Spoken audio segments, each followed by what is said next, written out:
Hi అండి. Welcome back to SS Telugu audio నవలలు. ఈరోజు మీరు వినబోయే నవల 'ఆశాజ్యోతి'. కవిత గారు రచించారు. ఇక నవలలోకి వెళ్ళిపోదాం. ఏంటొదినా అలా మాటి మాటికి తెగ చూస్తున్నావు గడియారం వైపు? చురక అంటిస్తున్నట్లుగా అడిగింది సుధా. ఏం లేదు, కానీ ఆ వదిన అనే పిలుపు మానేద్దు దయచేసి. శిరీష అంటే హాయిగా ఉంటుంది వినడానికి. ఎన్నిసార్లు చెప్పాను? మృదువుగానే మందలించింది. ఏం, వదిన అంటే తప్పేముంది? తప్పని కాదు. ఇప్పుడు వరసలు పెట్టి పిలుచుకోవడం తగ్గిపోయింది. అదీగాక మన మధ్య అట్టే వయోభేదం కూడా లేదు. పేర్లతో పిలుచుకుంటేనే శ్రావ్యంగా ఉంటుంది. ప్లీజ్. నేను నా ఇష్టం వచ్చినట్లే పిలుస్తాను. నేనెవరిననుకున్నావు? ఆడపడుచుని. ఆడపడుచు అంటే అర్ధమొగుడు. ఆ పాతకాలపు పద్ధతులు వదలవన్నమాట. సరే. ఎందుకు వదలాలి? తెల్లారి లేస్తే పత్రికలు, సీరియల్స్, నవలలు తెగ చదువుతావు. వాటి నుంచి గ్రహించింది నా ఇష్టం. సీరియల్స్ అయినా చదువుతాను, సినిమాలైనా చూస్తాను. నువ్వెవరు నన్నడగడానికి? అమ్మా, చూడవే వదినా. కర్ణ కఠోరంగా వినిపిస్తున్న ఆ మాటలు భరించలేనట్టు తమ పడక గదిలోకి పరిగెత్తింది శిరీష. అవునే తల్లి, నువ్వు ఆవిళ్ళ కాలేజీకి వెళ్ళి చదువుకోలేదు మరి. నీకు ఫ్యాషన్లు, ప్రేమలు ఎలా తెలుస్తాయి? వద్దులే, సంసారపక్షంగా ఉండు చాలు. ఫ్యాషన్లు, ప్రేమలు అవి ఎవరి కొంపలో చిచ్చు పెట్టడానికేగా. ఒక్క క్షణం మనసుకి బాధ అనిపించింది ఆ మాటలకి. నిశ్చలంగా నిల్చుండిపోయింది. ఆ అత్తగారి మనసులో బాధ తనకి తెలుసు. పెళ్ళై 6 నెలలు దాటిపోతున్నా ఇంకా మరిచిపోలేదావిడ. జీవితాంతం ఇలా సాధిస్తూనే ఉంటుందా? పోనీలే, ముసలావిడ చాదస్తం వదిలేయచ్చు. కానీ సుధా 10th పాస్ అయి ఇంకా చదవడం మానేసిందట. అద్దెకు తెచ్చుకుని నవలలు చదువుతుంది తెగ. మ్యాట్నీలు చూస్తుంటుంది, వారానికి 2, 3. నవలలు, సినిమాలు చాలా మంచి పని కాదు, కానీ నేర్చుకోదలుచుకుంటే వాటిలోనూ కొంచెం మంచి లేకపోలేదు. ముఖ్యంగా మాట తీరు, సున్నితంగా ప్రవర్తించడం. పాతైనంత మాత్రాన చెడ్డాని కాదు, కానీ ఆనాటి పద్ధతులు కొన్ని ఇప్పుడు మొరటగానే ఉంటాయి. ముఖ్యంగా చిన్నవాళ్లు వరసలు పెట్టి పిలుచుకోవడం. సుధా వదిన అంటుంటే తనకి ఒంటి మీద తేళ్లు జెరులు పోకుతున్నట్లుంటుంది. అంతకీ నోరు విడిచి తను చెప్పింది కూడా అలా పిలవద్దని, శిరీష అనమని. ప్రయోజనం లేకపోయింది. ఈ కుసంస్కారం ఆడవాళ్లలోనే ఎక్కువేమో. ఆయన తనని స్త్రీ అని పిలుస్తుంటే హాయిగా ఉంటుంది వినడానికి తనకి. కానీ అత్తగారు, అదేంట్రా పెళ్ళాని పేరు పెట్టి పిలుస్తావు ఓసేయనక? నువ్వు పేరు పెట్టి పిలిస్తే అది నిన్ను పేరు పెట్టే పిలవగలదు అంటూ కలగజేసుకుంది పిలవని పేరంటల్లా. ఆవిడ పెద్దావిడైతే అవుగాక, కానీ తనకా క్షణంలో భలే ఒళ్ళు మండిపోయింది. కూసే గాడిదొచ్చి మేసే గాడిదను చెడపడంలా అనిపించింది ఆవిడ అనవసర ప్రసంగం. ఆ రాత్రి ఆయనకు చెప్పేసింది. చూడండి, మీరు నన్ను శ్రీ అనో శిరీషనో మాత్రం పిలవండి. ఏమేనో ఓసేయనో పిలిచారో నేను భరించలేను. ఆత్మహత్య చేసుకుంటాను అప్పటికప్పుడే. పిచ్చి, అంత పనిచేయకు. అటువంటి అవసరం రాదు. నీకు చక్కని పేరుండగా మరోలా ఎందుకు పిలుస్తాను అన్నారు నవ్వుతూ. అప్పటికి కాని తన హృదయం శాంతించలేదు. నిజంగా వారు చాలా మంచివారు, పురుషోత్తములు. తనంటే ఎంత ప్రేమ వారికి! ఈ 6 నెలలుగా వారు తనకి స్వర్గమే చూపెడుతున్నారు. శిరీష దృష్టి బల్ల మీదున్న జంట ఫ్రేమ్ మీద పడింది. అందులో ఒకవైపు తాను, మరోవైపు ఆయన. ఆ ఫోటోని హృదయానికి హత్తుకుంది ప్రేమగా. ఎవరన్నారు ఆడదే పుట్టడం కంటే అడవిలో మానే పుట్టడం మేలని? వాళ్ళు తనని చూస్తే సరి పొరపాటు దిద్దుకుంటారు. చక్కని భర్త లభించిన స్త్రీ జీవితం నిజంగా ఎంత హాయిగా సాగుతుందని. ఉదాహరణకి తనే ఆయన్ని పెళ్లి చూపుల్లో ప్రేమించింది. శ్రీహర్ష అంతే. అందుకే అన్ని అవరోధాలను ఎదుర్కొని తాము వివాహం చేసుకున్నారు. పెళ్ళయ్యాక ఒక్కరోజు కూడా తాము ఒకరిని విడిచి ఒకరు ఉండలేదు. అమ్మా వాళ్ళు రమ్మని రాసినా ఏదో సాకు చెప్పి తప్పించుకుంది. పండగకి వెళ్ళవలసొస్తే శ్రీహర్ష కూడా తనతో వచ్చేవాడు. ఓ వారం ఉండి వెళ్ళమని అమ్మ ఎంత చెప్పినా వీల్లేదు అనేసింది తాను. శ్రీ, నువ్వక్కడ ఉండిపోతావేమో నన్ను వెళ్ళమని. అలా వీల్లేదు సుమా, ముందే హెచ్చరించాడాయన. నేనున్నాను కానీ మీరు మొహమాటానికి మెత్తబడి అలాగే అనేకండేం అంది తను.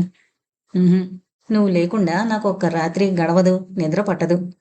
మరి నేనొచ్చే వరకు, అదే పెళ్ళయ్యే వరకు ప్రతి రాత్రి నిద్రపోకుండానే గడిపారా? అప్పటి సంగతి వేరు. నువ్వొచ్చి నాకు అంతవరకు లేని అలవాట్లు చేశావుగా.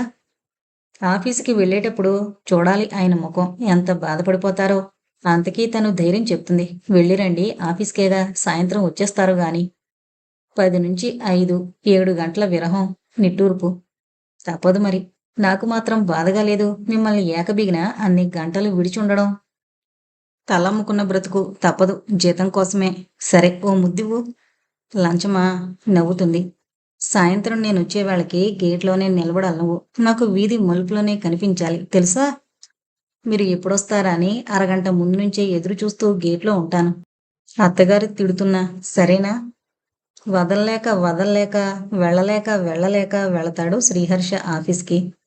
సాయంత్రం అతను రాకముందే తను స్నానం చేసి చక్కగా తయారై అతని కోసం నిరీక్షిస్తుంటుంది. అతను తనని చూడగానే ఎంత సంతోషంగా నవ్వుతాడు. అతనికి బాత్రూంలో అన్నీ సిద్ధం చేసి బట్టలు మార్చుకుని వచ్చేసరికి టిఫిను, టీ అందిస్తుంది బెడ్రూంలో. భోజనం ఒక కంచంలో చేయలేం. టిఫినైనా ఒక ప్లేట్లో తిందాం. నిజానికి తనకి ఆ కోరికే. కానీ చిలిపిగా అత్తగారు చూస్తే అంటుంది కవ్విస్తూ. ప్లీజ్ కొంచెం రిస్క్ తీసుకో నా కోసం.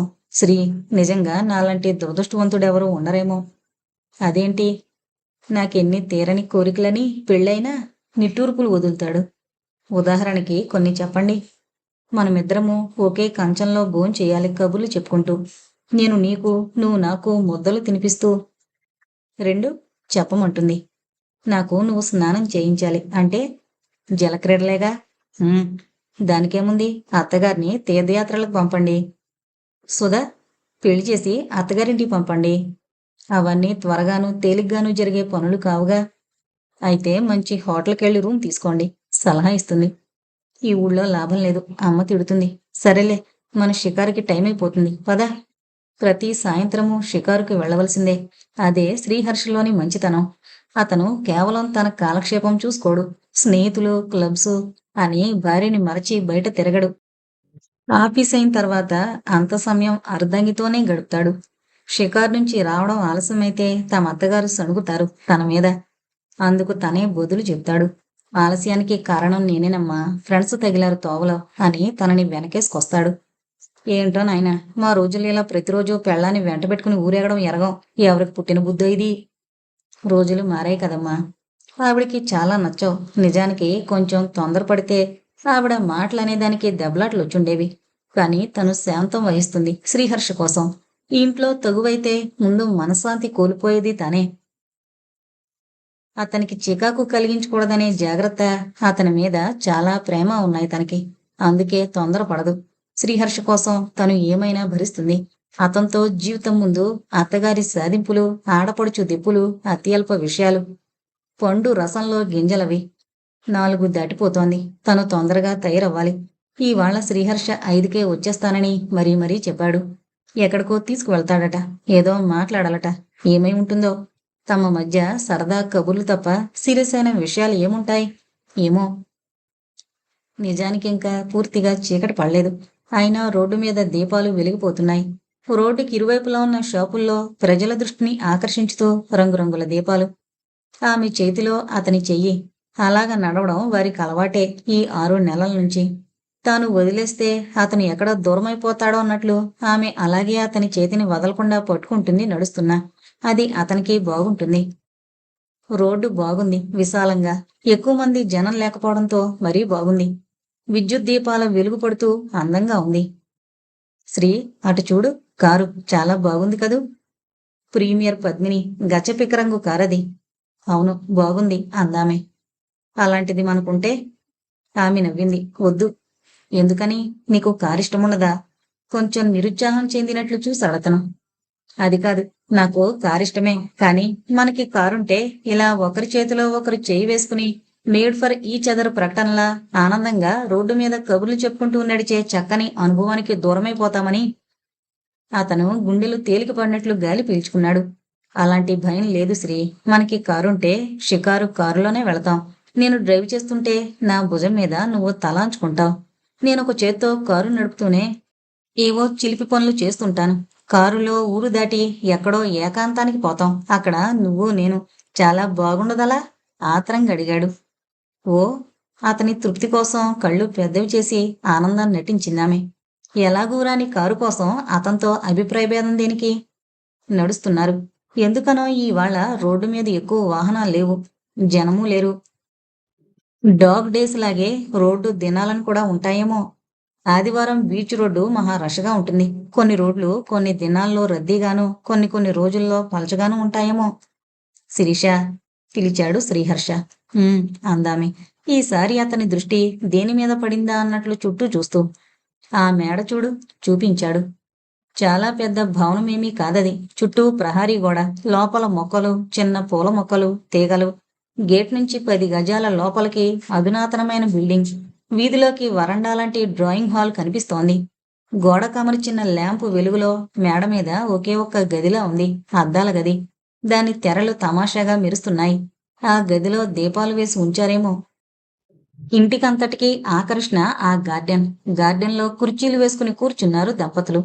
వాళ్ళకి మరీ ఎక్కువ వయసేమీ ఉండదు. టీపై మీద టేప్ రికార్డర్లా ఉంది. అంటే సంగీతం వింటూ కబుర్లు చెప్పుకుంటున్నారన్నమాట. Very nice, pretty. అలాంటివి మనకి ఉంటే. ఆమె ఆగి ఆశ్చర్యపడుతున్నట్లు అతని వైపు చూసింది. ఏంటి మీరు ఇవాళ చూసిన ప్రతిదాన్ని స్వంతం చేసుకోవాలనిపిస్తోంది? కోరికలు ఎక్కువైపోతున్నాయి. "ఉమ్, అయితే నేను ఇవాళ ఎక్కువ జాగ్రత్తగా ఉండాలి." అర్థం కానట్లు చూశాడు ఆమె వైపు. ఆమె తమాషాగా నవ్వుతూ, ఇప్పుడు నా అదృష్టం బాగోలేక మనకి ఓ చాలా అందమైన అమ్మాయి ఎదురొచ్చిందనుకోండి. మీరు అలవాటుగా ఆ అమ్మాయి చాలా బాగుంది, అటువంటి ఆముంటే అనేస్తారేమో అని నా భయం అంది. అటువంటి భయాలు నీకు అక్కర్లేదు అన్నాడు తను నవ్వుతూ. ఏం? నీకంటే ఏ అమ్మాయి ఎక్కువ బాగుండదు, కనీసం నాకు. ఆ మాటకి ఆమెకు అమృతంలో స్నానం చేసినంత ఆనందం కలిగింది. Thank you. మీరు చక్కగా అభినందించగలరు అంది అతని చేతిని ఉద్రేకంతో గట్టిగా నొక్కుతూ. అభినందన కాదు, అదే నిజం. అవును, నిజమే. అది శ్రీహర్ష మనసులోంచొచ్చిన మాటే. అందుకు చక్కని ఆధారముంది కూడా. తనను చూసేందుకొచ్చాడు శ్రీహర్ష, చెల్లిని తల్లిని వెంటబెట్టుకుని. చక్కగా ఉండే అతను తనకి నచ్చడం గొప్ప కాదు. అతనికి తను నచ్చినట్లు అక్కడే అప్పుడే అతని ముఖం మీద చిరునవ్వే చెప్పేసింది. తను తన ఆనందాన్ని అలాగే చిన్న నవ్వుతో అతనికి మాత్రమే తెలిసేలా చెప్పింది. తర్వాత బేరాలు తప్పవు మరి. శ్రీహర్షకుండే విశాల హృదయము, సంస్కారము, తన పట్ల ప్రేమ అతని తల్లికి చెల్లికి ఉండవుగా. వాళ్ళు 20,000 లాంఛనాలు కోరారట. చేసేది గుమస్తా ఉద్యోగం. వెనక ఆస్తిపాస్తులు లేవు. 10,000 కంటే అనవసరం అనేశాడు నాన్న. ఆయన అంతకంటే ఎక్కువ కట్నం ఇవ్వలేడు. అది తనకు తెలుసు. నిజానికాయన పరిస్థితి ఈ 10,000 కట్నంగా ఇచ్చి పెళ్లి ఖర్చులు భరించడమే తలకు మించిన పని. అప్పుల పాలవ్వాలి. తనకి భయమేసింది. శ్రీహర్ష దక్కడేమో అని. ఎందుకో అతన్ని తప్ప ఇంకెవరినీ చేసుకోకూడదు. పెళ్ళంటూ చేసుకుంటే అనిపించింది. లవ్ ఎట్ ఫస్ట్ సైట్ అటువంటిది ఏర్పడిపోయింది అతని పట్ల. అందుకే చాలా ఆత్రత పడింది ఏమవుతుందో అని. కానీ అతను శ్రీహర్ష. తన ప్రత్యేకతను, గొప్పతనాన్ని చక్కగా నిరూపించుకున్నాడు. తను అందరిలాంటి వాణ్ణి కాదని రుజువు చేసుకున్నాడు. తల్లొచ్చి మీ మాటే కానివ్వండి, మావాడు మీ అమ్మాయిని తప్ప మరెవరినీ చేసుకోనని భీష్మించుకుని కూర్చున్నాడు. 25,000 30,000 ఇస్తామని మంచి మంచి సంబంధాలొస్తున్నాయి. కానీ వీడు మూర్ఖంగా చూడ్డానికైనా రాననేస్తూ తిరగొట్టేస్తున్నాడు. ఏం చేసేది? నీ సంబంధమే ఖాయం చేసుకుంటాం. కట్నం కోసమని పెళ్లి చేయకుండా ఉండలేను కదా తల్లి ప్రాణం అందావిడ. ఆవిడ కొంత అమాయకురాలే. మాట తీరు తెలీదు పాపం. ఆ మాటలే మరోలా చెప్పుంటే చాలా హుందాగా ఉండేది. ఆ చెల్లి మాత్రం మహా గొడుసుది. మంచి ఛాన్స్ కొట్టేశావు. మా అన్నయ్య మీద పెళ్లి చూపుల్లోనే ఏం మంత్రం వేశావో కానీ అతి చావుగా కొట్టేస్తున్నావు. ఆమె మాటల్లో స్పష్టంగా ప్రతిఫలిస్తోన్న అసూయకు తనకి గర్వమే వేసింది. అమ్మ నాన్న కూడా అనేశారు చివరికి ఉండబట్లేక. సిరి, నువ్వు అందమైన దానివని నలుగురు అన్నా ఏదోలే అనుకున్నాం. కానీ వాళ్ళ మాటలు నిజమే అనిపిస్తోంది ఇప్పుడు. నువ్వు సామాన్యురాలివి కావు, అదృష్టవంతురాలివి. వారి మాటలకు తను సంతోషంగా నవ్వుకుంది మనసులో. తన కోసం కట్నాన్ని కాదన్న శ్రీహర్ష మీద గౌరవము, ప్రేమ కూడా పెరిగిపోయాయి. ఈ నెల్లాళ్ల నిరీక్షణ, తపస్సు వృధా పోలేదనిపించింది. శ్రీహర్ష తను చక్కని జంట. పెళ్లి పందిరిలో ఎందరో బయటికి అనేశారు ఆ మాట. వెధవ కట్నం. నిజానికి ఆ 10,000 పుచ్చుకోవడం కూడా నాకిష్టం లేదు. కానీ ఆ అమ్మని మరీ కాదనలేక అన్నాడు శ్రీహర్ష. శోభనం గదిలో ఏకాంతంలో. నువ్వు నీ అందం ఎన్ని లక్షలు సరిపోతాయి శ్రీ. నువ్వు నా అదృష్టానివి, ప్రేమవి, జీవితానివి. తనకి జన్మ ధన్యమైపోయిందనిపించింది వారి మాటలకి. నిజానికి అదృష్టమంతా నాదే మిమ్మల్ని పొందడం. మాటలతో చెప్పలేక అతని హృదయం మీద వాలిపోయింది. శ్రీ. ఆమె త్రుళ్ళిపడి జ్ఞాపకాల్లోంచి బయటపడింది. పార్కులోకి వెళ్ళి కూర్చుందాం పద అన్నాడతను. పార్కులోకా? కొంచెం ఆశ్చర్యపడిందామె. సాధారణంగా శ్రీహర్ష పార్కులో కూర్చోవడానికి ఇష్టపడరు. అక్కడి రేడియో ప్రాణాంతకంగా ఉంటుంది అంటాడు. నిజమే, స్పీకర్లోంచి వచ్చే భయంకరమైన శబ్దాలు పార్కులో కూర్చుందామనొచ్చిన వారికి ప్రశాంతతను మిగలనివ్వకుండా ప్రాణాలు తీసి వదులుతాయి. విశాలంగానూ ప్రశాంతంగానూ ఉంటాయని కదా జనం పార్కులకొచ్చేది. మరి ఇక్కడ స్పీకర్లు మైకులు అంటే ఎలా? అవును, నీతో మాట్లాడాలి. త్రుళ్ళిపడిందామె అతని గొంతులోని మార్పుకి. అతను తను మాట్లాడుకోందెప్పుడు? అతను ఇంటి వద్ద ఉన్నంతసేపు ఏవో మాటలు మాట్లాడుకుంటూనే ఉన్నారు. అతను ఆఫీసు కబుర్లు, తను ఇంటి విషయాలు. అస్తమానం అలా మాట్లాడేసుకుంటారు. అన్నన్ని కబుర్లు ఏం ఊరతాయి అంటుంది సుధా. తనకి ఆశ్చర్యంగానే ఉంటుంది. నిజమే, ఎప్పటికప్పుడే తరగనన్ని కబుర్లు తమ మధ్య ఎలా వస్తుంటాయి? ఇదే కాబోలు దాంపత్యంలోని ప్రత్యేకత. అందుకే ఎప్పుడైతే భార్యాభర్తల మధ్య కబుర్లు నిండుకుంటాయో అప్పట్నుంచి వాళ్ళు దంపతులు కావడం మానేశారన్నమాట అన్నారు ఆంగ్ల కవో ఆంధ్ర రచయితో. నీకు పెళ్ళైతే తెలుస్తుందిలే అంటుంది తను. నాకు పెళ్ళయ్యేటట్లే ఉంది. ఏం, నీకేం లోటని? ఎవరు చూసినా ఎగరేసుకుపోతారు. ఆ, అందరికీ ఆ జానతనం ఉండద్దు నీలాగా. అందరూ పెళ్ళికొడుకులు మా అన్నయ్యలా అమాయకులు కావద్దు నవ్వేస్తుంది తను. సుధా ఆడపడుచు. ఆడపడుచు అర్ధమొగుడు అంటారు. అందుకే ఆమె మాటలు సీరియస్గా తీసుకోదు. అత్తారింటికి, అదే భర్త దగ్గరకు వెళ్ళిపోవలసింది చిన్నపిల్ల. చిన్న చిన్న విషయాలను చినికి చినికి గాలివానలుగా చేసుకోవడం దేనికి? అత్తగారు కూడా అప్పుడప్పుడు చిన్న చిన్న విసురులు విసురుతూనే ఉంటారు. మా రోజుల్లో ఇలా వసపోసం పెట్టలా వాగడం ఎరగం అని. నవ్వుతూ, అవునండి, మీ రోజులు వేరు. ఎప్పట్లా మిక్సీలు, గ్రైండర్లు, గ్యాస్ స్టవ్లు, ప్రెషర్ కుక్కర్లు ఉండేవి కాదు. అంచేత మీరు రోజులో అధిక భాగం వంటలోనే గడిచిపోయేది. మరిప్పుడు అలా కాదుగా. వంట సులభము, త్వరితంగా అయిపోయి ఆడవాళ్లకు బోళ్ళంత తీరుబడి. అందుకే నవలలకి, సినిమాలకి, కబుర్లకి గిరాకీ పెరిగిపోయింది అంటుంది తను. అంటే జ్ఞాపకం వచ్చింది, మీ వాళ్ళు స్టీల్ సామాను పెట్టారా? లేదు, అలా వెళ్ళి ఇలా వచ్చేయడమైంది కదా. ఈసారి వెళ్ళినప్పుడు ఇస్తారు, తెస్తాను. ఆవిడ గొణుక్కుంటుంది. రౌతు మెతనైతే గుర్రం 3 కాళ్ళ మీద నడుస్తుందంటారు, అదేది. తనకావిడ మాటలకు కోపం రాదు. పెద్దావిడ పూర్వకాలపుది. ఆవిడకిప్పటి ప్రపంచం ఏం తెలుసు? ఆడదంటే వంట అని అనుకుంటుంది. ప్రేమలు అవి అంటే అర్థం కావు. భార్యాభర్తలు ప్రేమగా ఉండాలని, ఉండొచ్చని, సరదాగా జీవించడమే సంసారమని ఆవిడకు చెప్పినా ప్రయోజనం లేదు. పెళ్ళైన 10 ఏళ్ల వరకు పగటిపూట పెళ్ళాం మొగుడికి ఎదుట పడకూడదు. అతని కంఠం వినబడితే చాలు గజగజ వణికిపోవాలి. విధిలేక అతనితో ఎక్కడికైనా వెళ్ళవలసొచ్చినా అతని 6 అడుగులు వెనగ్గా నడవాలి. ప్రాణం పోయినా భర్త పేరు ఉచ్చరించకూడదు. ఇలా ఉంటాయి ఆవిడ అభిప్రాయాలు. ఎందుకంటే ఆమె అటువంటి జీవితమే గడిపినట్లుంది.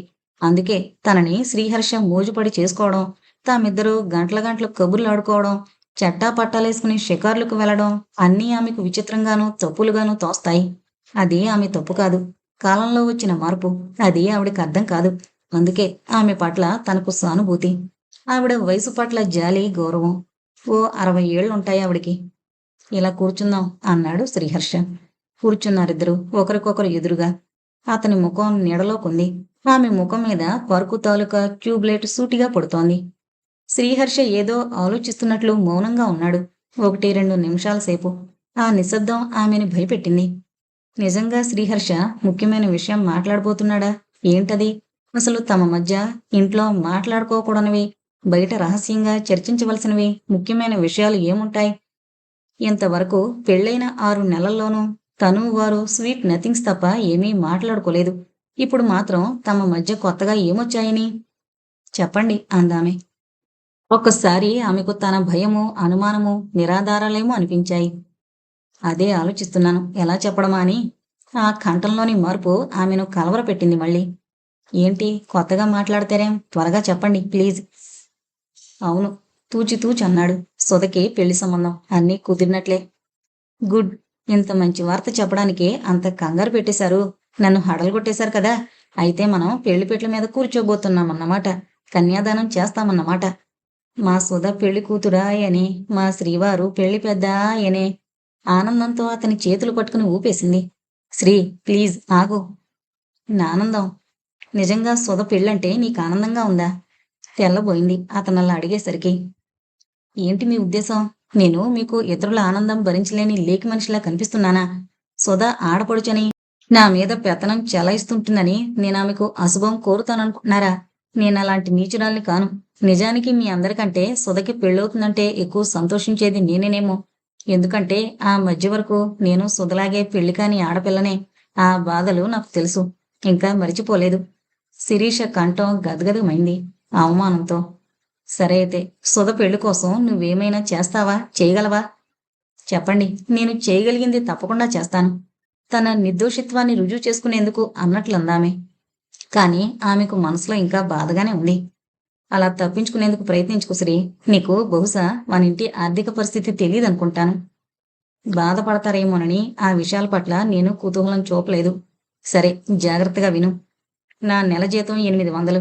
నాన్నగారు చనిపోతూ ఏమీ ఆస్తి వదలలేదు. అమ్మ ఒంటి మీద కొంచెం బంగారం తప్ప. ఈ పాటికది కరిగిపోయింది. ప్రస్తుతం ఏ నెల వచ్చింది ఆ నెల సరిపోతుంది పెళ్ళైనప్పటి నుంచి. అంతకుముందు ఓ 3000 వరకు బ్యాంకులో నిలవేయగలిగాను. ఇప్పుడు సుధ పెళ్లి బాధ్యత నాది. సంబంధం కట్నం వరకు వచ్చి ఆగింది. వాళ్ళు 14,000కి పైసా తగ్గమంటున్నారు. పెళ్లి ఖర్చు 6,000, వెరసి 20,000 కావాలి. సుధ పెళ్లి జరగాలంటే అర్జెంటుగా 20,000 పట్టుకోవాలి. ఎక్కడి నుంచి వస్తాయి? నువ్వు తలుచుకుంటే వస్తాయి. నేనా? ఎలా? ఆమెకేమీ అర్థం కాలేదు. సుధ మీద నీకు అభిమానం ఉంటే, నా బరువు బాధ్యతలు పంచుకోవాలన్న ప్రేమే ఉంటే నువ్వు తేగలవు. ఎక్కడి నుంచి? మీ వాళ్ళ నుంచి. నివ్వెరపోయింది శిరీష. ఏంటి మీరనేది? మా వాళ్ళు మీకెలా కనిపిస్తున్నారు? ఒట్టి దూరపు కొండలంతే. 20,000 కాదు కదా, 20 పొదులు కూడా ఇవ్వలేరు. ఈ మధ్యన నా పెళ్లి చేశాక వాళ్ళ పరిస్థితి మరీ ఇరుకైపోయింది. అలా అంటే ఎలా? నువ్వే కాదనేస్తే వాళ్ళు అవునంటారా? శ్రీ, ఇది నీ బాధ్యత. ఎలాగైనా నువ్వే పుట్టించుకురావాలి సొమ్ము. ఇది మరీ బాగుంది. ఆడదాన్ని నేనెక్కడి నుంచి తేగలను? నేను గ్రాడ్యుయేట్ని కనుక ఏదైనా ఉద్యోగం వేయించండి. నా సంపాదనంతా కూడబెడతాను. మీరు తీసుకుందురు గాని. అయ్యొచ్చే వరకు అమావాస్య అవుతుందా? నీకు ఉద్యోగం రావాలి. వచ్చాక నెలకి 500, 600 వేస్తూ వెళ్ళాలి. ఎన్ని 5,500 20,000 అవుతాయి? అప్పటికి సుధ ముసలదైపోతుంది. పెళ్ళి అక్కర్లేదు. విసుగ్గా అన్నాడు శ్రీహర్ష. పోనీ మనం తోగలిగే సామాన్యమైన సంబంధం చూడరాదు? ఏం, సుధ చేసుకున్న పాపమేంటి? అది కాదు. ఏది కాదు? అది సుఖపడాలి. నేను చేసిన పొరపాటుకి అది బలి కాకూడదు. పొరపాటా? ఏం చేశారు మీరు? ఏ పేకాటకో రేసులకో పెద్ద మొత్తం తగలేశారా పెళ్లి కాకముందు? ఛ, అదేమీ కాదు. మరి? ముందు నా ప్రశ్నకి సూటిగా జవాబు చెప్పు. నిలదీస్తున్నట్లే అడిగాడు. నువ్వు మీ వాళ్ళని అడిగి 20,000 తెస్తావా లేదా? ముందే చెప్పాను, అది అంత అసాధ్యమో. అంటే నీకు నా మీద ప్రేమ, నా సమస్యల మీద సానుభూతి లేదన్నమాట. ఏం భార్యవి? మీరంటే నాకెంత ప్రేమో మీకే తెలుసు. నేను వేరే చెప్పనక్కర్లేదు. మీ సమస్య మీద సానుభూతి ఉంది. కానీ దానికి మీరనుకుంటుంది పరిష్కారం కాదని నా ఉద్దేశం. ఎందుకని? మొదటిది, వాళ్ళకా సమర్థత లేదు. రెండవది, మన సమస్యలను మనంతట మనం పరిష్కరించుకోవాలి గాని ఎవరి మీదో. అత్తారంటే పైవారు ఎందుకవుతారు? తల్లిదండ్రులంతటి వారే. ఇంగ్లీష్లో అందుకే ఇన్లాస్ అంటారు. ఇన్లాస్ నిజమే, కానీ ఇన్ లాస్ కాదు. ఇంతకీ నువ్వు అడగనంటావు వాళ్ళని? గద్దించాడు. ఆమెకెప్పుడో మతిపోయింది అతని మాటలకి. అతని మాటలు, ఉద్దేశాలు అన్నీ కొత్తగానూ వింతగానూ ఉండి మనసును బాధిస్తున్నాయి. జ్ఞానము, ఆత్మాభిమానం ఉన్న ఏ ఆడపిల్ల అడగదు. నాకు మీ మీద గౌరవం ఉంది. మీ అభిమానాన్ని కాపాడడం కూడా నా ధర్మమే. చాలించు డైలాగులు. ఇంకేమీ చేతకాకపోయినా ఈ ఒకటి చేతనయ్యాయి. ఒక్కసారి అతను చాలా సీరియస్ అయిపోయాడు. కానీ ఒకటి గుర్తుపెట్టుకో.